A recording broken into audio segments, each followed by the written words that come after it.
What's up? It's Judaic Black. As always, bringing some more information. I got a shitty channel. It is what it is. But let's get right into that. Today I got y'all the true story behind the Star Spangled Banner. Cue that music I like. American privilege keeps blurring my vision, inherited sickness. There was a lawyer once. His name was Francis Scott Key.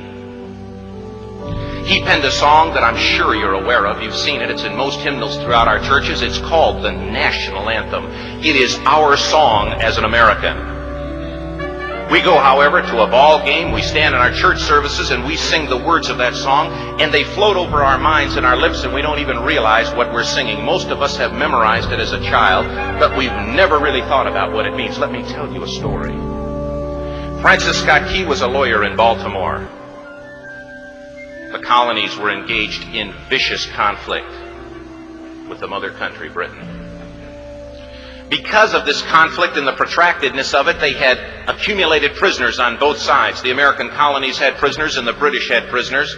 And the American government initiated a move. They went to the British and they said, let us negotiate for the release of these prisoners. They said, we want to send a man out to discuss this with you. They were holding the American prisoners in boats about 1,000 yards offshore. And they said, we want to send a man by the name of Francis Scott Key. He will come out and negotiate to see if we can make a mutual exchange.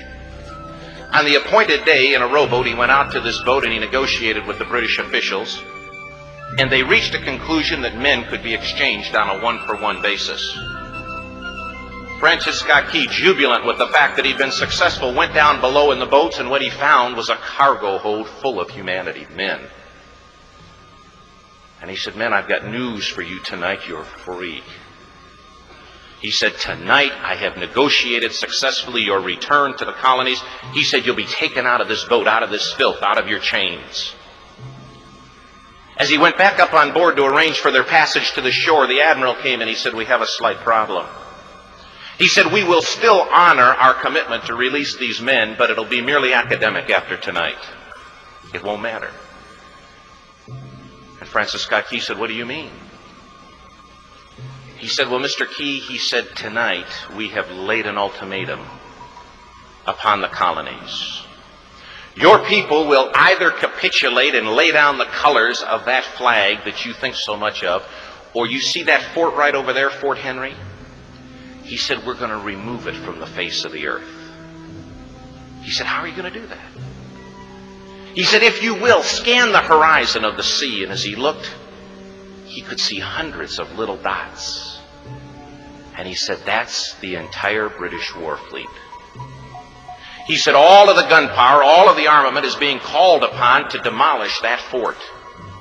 It will be here within striking distance in a matter of about 2.5 hours. He said, the war is over. These men would be free anyway. He said, you can't shell that fort. He said, that's a large fort. He said, it's full of women and children. He says, it's predominantly not a military fort. He said, don't worry about it. They said, we've left them a way out. And he said, what's that? He said, do you see that flag way up on the rampart? He said, we have told them that if they will lower that flag, the shelling will stop immediately.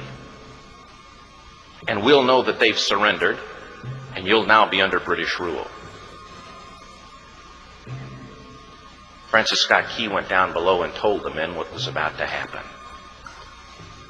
And they said, how many ships? He said, hundreds.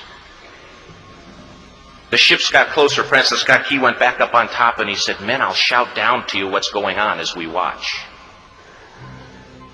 As twilight began to fall, and as the haze hung over the ocean as it does at sunset, suddenly the British war fleet unleashed.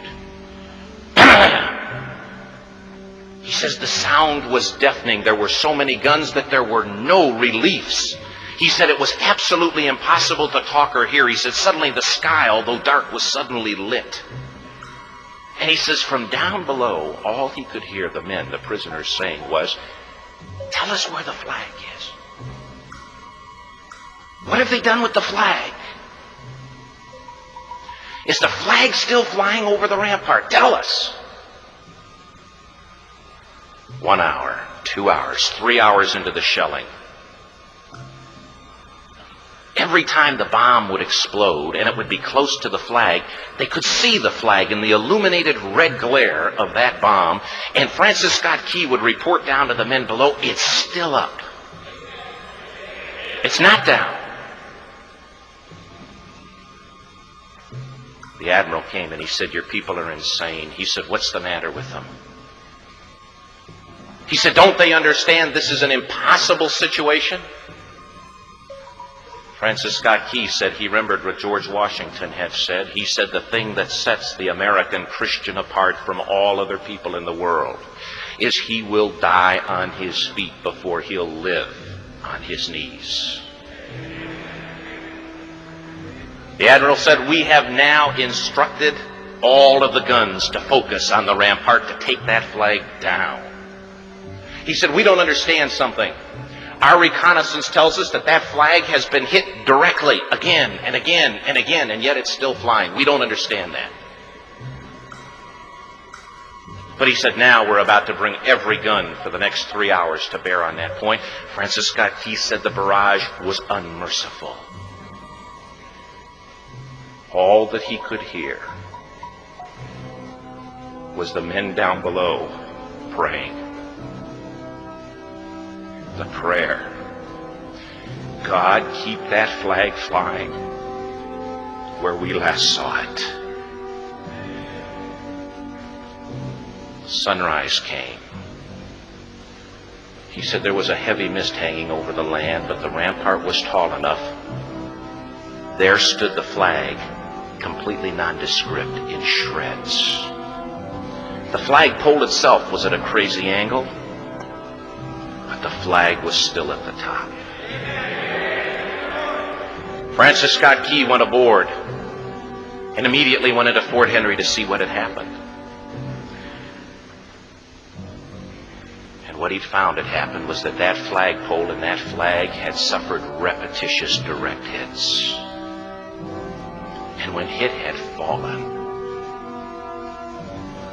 but men, fathers, who knew what it meant for that flag to be on the ground, although knowing that all of the British guns were trained on it, walked over and held it up humanly until they died. Their bodies were removed and others took their place.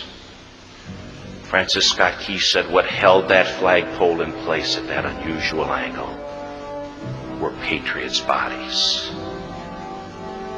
He penned the song, "Oh, say can you see by the dawn's early light what so proudly we hailed at the twilight's last gleaming?